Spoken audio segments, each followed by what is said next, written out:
Mr. David Wilcock. David, how are you, man?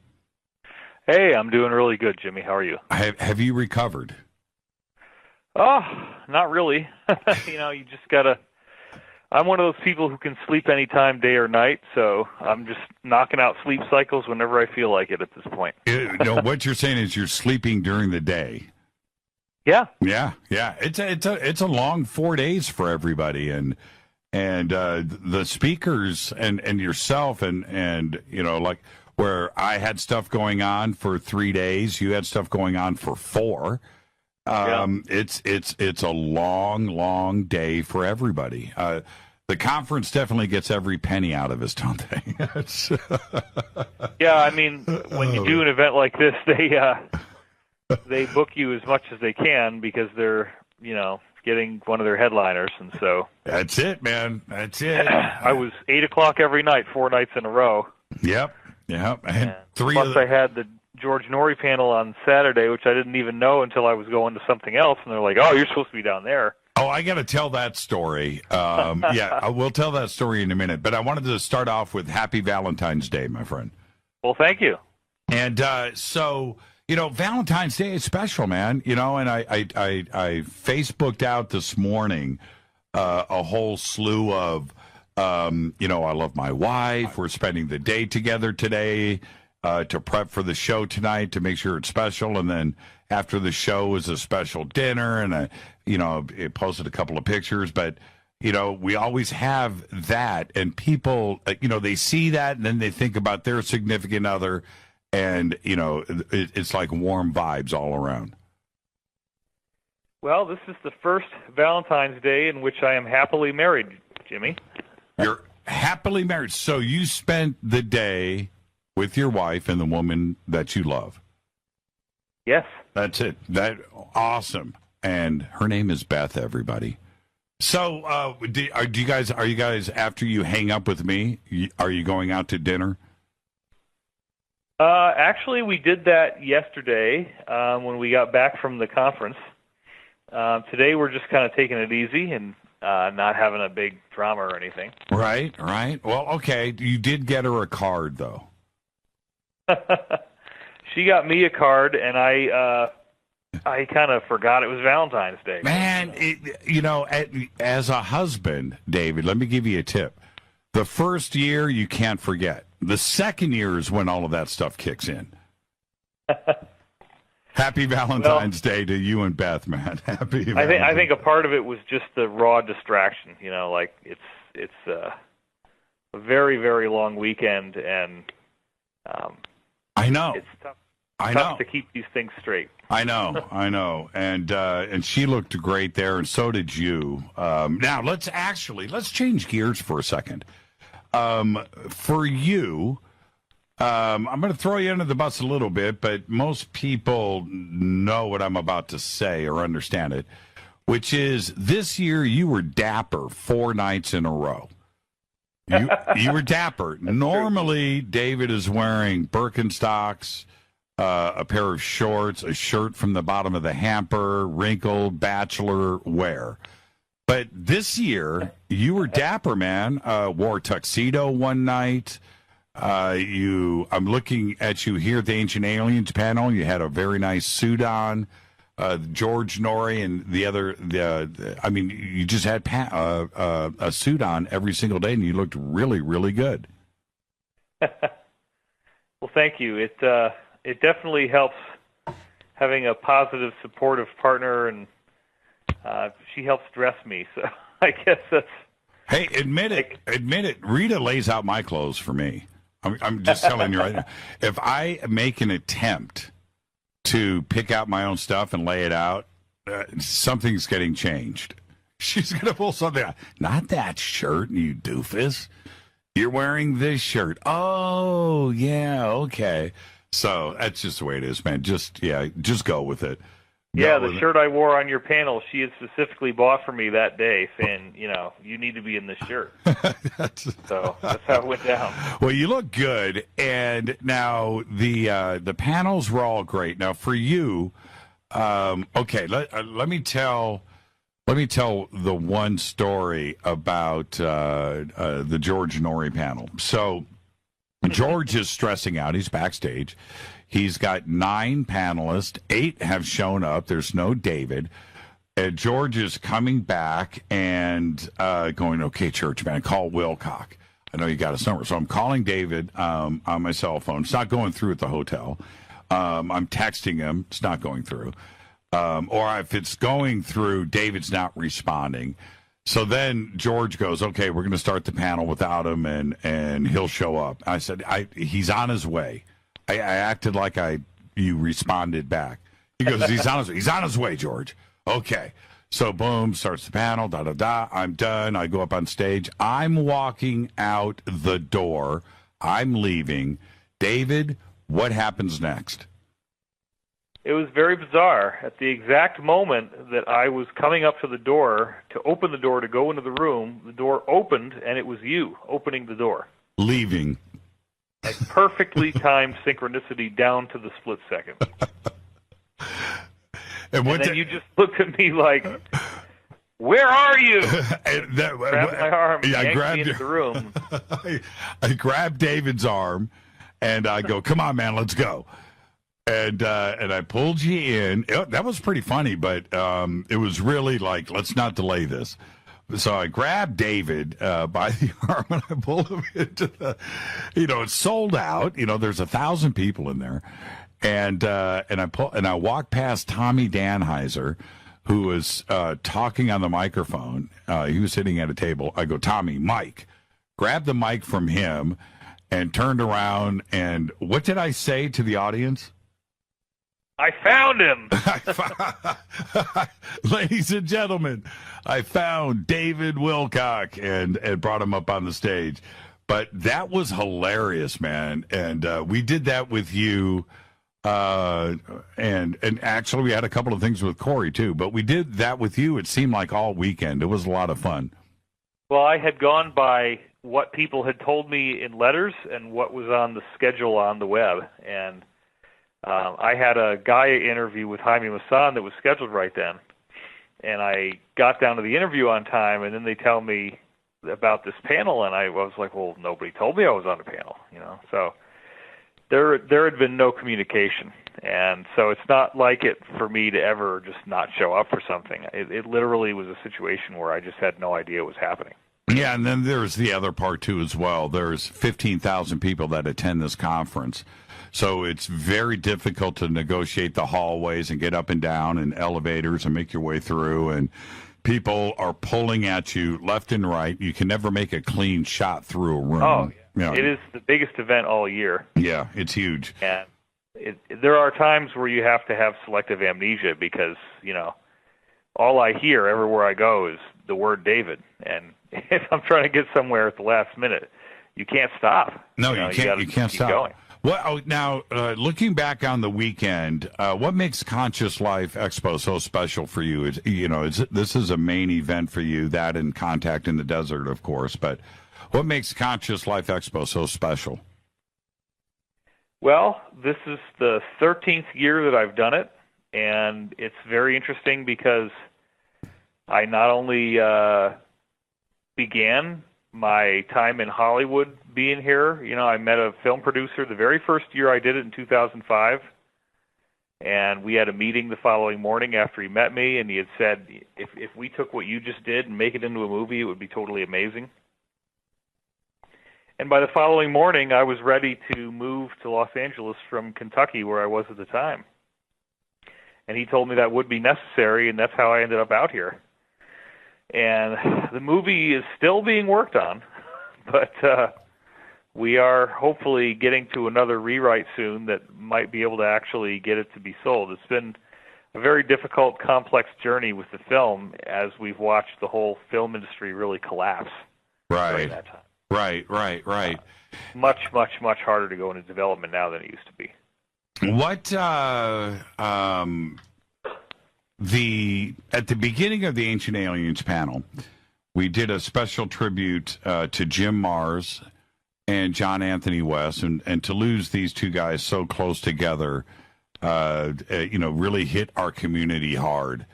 But what went through your mind as we went through that special tribute, thinking about John Anthony West and Jim Mars? it was a very deep sadness, and we really don't have younger people who are becoming the kind of iconic personalities in our field that they have been.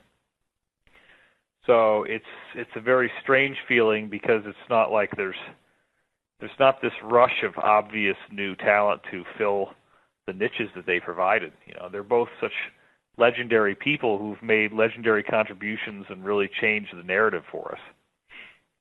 So I hope that as time progresses, that more folks will really start to make themselves clear as the luminaries that will keep this torch going. You know, last night we did a special tribute to Jaws, and we had Robert Schock on the show and Chance Gardner, who is the director of Magical Egypt, both series 1 and 2. And they both of them independently brought up a very interesting point, that John Anthony West at that time, well, and continued to, but at that time, there was nobody ruffling those feathers like they were when it came to Giza. And, I mean, there was alternative research going on. That's certainly not the point that I'm making. But the way that he did it and went about it, and getting Schock involved, with the Sphinx and the dating, that really there was nobody else doing it. And what's going to happen now? And you just brought up the same exact point. Well, it is an interesting subject, because that data came into fruition and really was at its peak in the late 1990s, right as I was having my awakening experiences and was reading, I read 300 books beginning in 1993 on the subject. And then I got out of college in 95, and it was right around then that the whole, Robert Bauval, Graham Hancock, John Anthony West, Robert Schock, all that stuff was really kind of becoming known to everyone. And I was so thrilled about it, and I'm very grateful that I had time to consider John Anthony West my friend and interview him on panels and so forth, because right. He was really one of the key elements in that whole thing. When okay, you know what? I don't want to stay on the subject. I want to move on, because we could talk about this for the next 3 hours, and some of the things that you said that night on the Ancient Aliens panel about the new chamber and the stuff that was going on in the early 1900s, 1930s, and the research that was going on out there on the plateau, showed me at that moment, and the audience and the live stream, your knowledge, man, and your research into Giza is not fluff. You've spent a lot of time on it, and you stopped me. You stopped me in my tracks, and that doesn't happen often. I like to walk around thinking I'm the Egypt dude, and and that was really, really cool and very impressive. I did read every book that was available in the library on these subjects. Well, and apparently memorized them. Yeah. If I'm interested in something, I have a pretty darn good memory. Yeah, that was impressive, David. That was impressive. Okay, let's move on. Let's go to let's see. Let's go to when I had you and Corey, and then see, you were before it was Corey. Okay, so on Sunday I introduced you and Corey, and again sold out.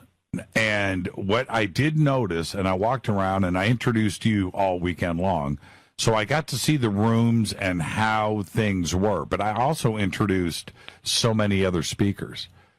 Every room, David, was sold out. Every room was standing room only. It didn't matter if it was one of the smaller rooms or if it was any of the big rooms. Did you get the same feeling there? I mean, the ginormity of the crowds this year was packed. Yeah, it's a funny thing, and this is not bragging, but it is a fact that essentially every event like this that I do, they end up having more sales on my events than any of the other events they have. I get these standing room only crowded scenes, and some of the organizers complained about the fact that they don't really get that with anybody else. So I'm glad to hear this year that it was happening, that everybody was showing up for these various events. And why do you think that is? Because I noticed it. It was the lines and the enthusiasm. What makes this year different? Well, I think this is the year of disclosure, and it's really happening. We're looking at the cabal coming unraveled before our eyes. Mass arrests, 13,000 indictments taking place, 13,000 slots being cleared up in Guantanamo for prisoners. We can prove that now. So the connections are very obvious. There's something magical going on, magical for most of us, and it involves the takedown of the deep state. No question. And the other part for me is that the Conscious Life Expo, conspiracies, UFOs, and lost history and ancient history, the things that you and I talk about most and what I deal with on the show is one thing. The Conscious Life Expo is also about awakening and enlightenment. And that part of the crowd may not know about anything that you talk about. But even that part of the conference elevated this year, too, as well. So is that signaling people that more people are interested in consciousness and what is going on with our planet than ever before?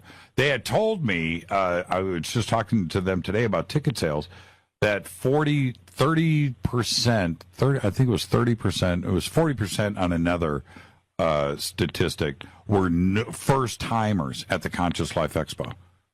Wow, I didn't know that. Yeah. Yeah, and the same thing with the vendors. It was the same number with the vendors. They had the same amount, the same vendors that were there last year, and but 40% of the vendors this year, that's how many more vendors they had. They had to get more booth space. There were a great number of speakers who I had never seen before also. Yeah, same for me. It was interesting to see all these people showing up and having something to say. Yeah. Well, Teresa Inaris was there. Jason Quitt was there. And both of their presentations packed. Wow. Yeah. And William Henry, who has been there every year. But, I'll walk into William Henry's thing to go and introduce him. Packed. Just packed. That's great. Yeah, so impressive. Now, okay, so this is what I wanted to ask you. So when I introduced you, which I did that last year too as well.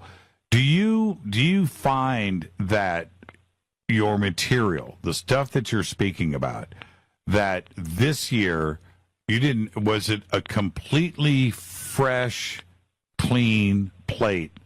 As opposed to, sometimes you're speaking about stuff that you were covering before, maybe a little bit, but you're speaking 4 times over the weekend. You're not doing a repeat performance every night, and you're certainly not regurgitating anything, right? You've got all fresh material. I have to. By the time it got to the Monday night event, which has a smaller crowd, the majority of the people at that event are people who are coming to every event that I do. Right. And they need to see something they haven't already seen, and with the fact that I have 2 different shows every week on Gaia, half an hour a week, it does get harder and harder to come up with something new that people don't already know. But I managed to do it, and I always do it. You want to take some phone calls? Well, I actually have my wife here, and I think... I'll bring her on. Okay, well, Beth, pick up the phone. Hi, Jimmy. Hi, Beth. Happy Valentine's Day. Thank you. To you, too. What'd you think of the weekend? I love it. I just love being around so many people like that. And we don't get to be around a lot of people. We live on top of a mountain, pretty isolated. Well, you got to see me introduce David all weekend long, and you were sitting in the front row. How does that make you feel when you see your husband walk out on stage and you're listening to the audience like that? Really proud. I love it. Yeah. And he said that you laid out his clothes. Of course. You saw his outfits the last, few years. Yeah. Well, what was funny is I was looking at some of the posts. Yes, Rita, phone calls. If you can post that up on Twitter for me. 323. I need to use this phone line, everybody. 323-275-9695. That is the phone bank that is open. 323-275-9695. Back to this.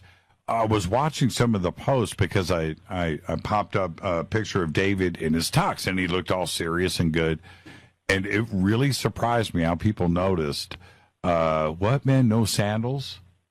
No shorts? Not that I remember one contact in the desert, he wore a shirt, and it literally had like a big rip in the back where you could see in and everything. And I mean, I don't really mind it, but I like him in tuxes and nice suits. I think he looks really handsome, and so yeah, being dressed like that. There you go. Don't be so excited, Beth. Perk up. Yeah, it was an exhausting weekend, but that expo, that conference, what makes it special for you? Because I mean, I know what it does for me. I like the openness and the awakening and how everybody has just this amazing open attitude. What makes Conscious Life Expo so special for you? Well, I like to see a lot of my friends. I know a lot of people here, and I get to see people I don't see for years at a time. And I get to see David shine. I don't get to see him do that much. Just a couple times a year, see him on stage. Right. Sounds like he got a phone call, and it's really beautiful because he's brilliant on stage, and he really shines there, and a part of him comes out that you don't see that often. And I always learn something new because we don't talk about that kind of stuff usually. Right. Well, I've got time for one phone call before we hit the break here. So hang on. Hi, you're live on Fade to Black. Who's calling? Okay, nobody is there. Okay, pull David back on the phone, Beth, so I can say goodnight. Yeah, we're both here, yeah. Okay, all right. Happy Valentine's Day to the both of you, and it was great seeing you this weekend. And this year, the expo for us was it just seemed like it was a positive vibe, and it was exceptional. And that's the way that I came through it. And you guys were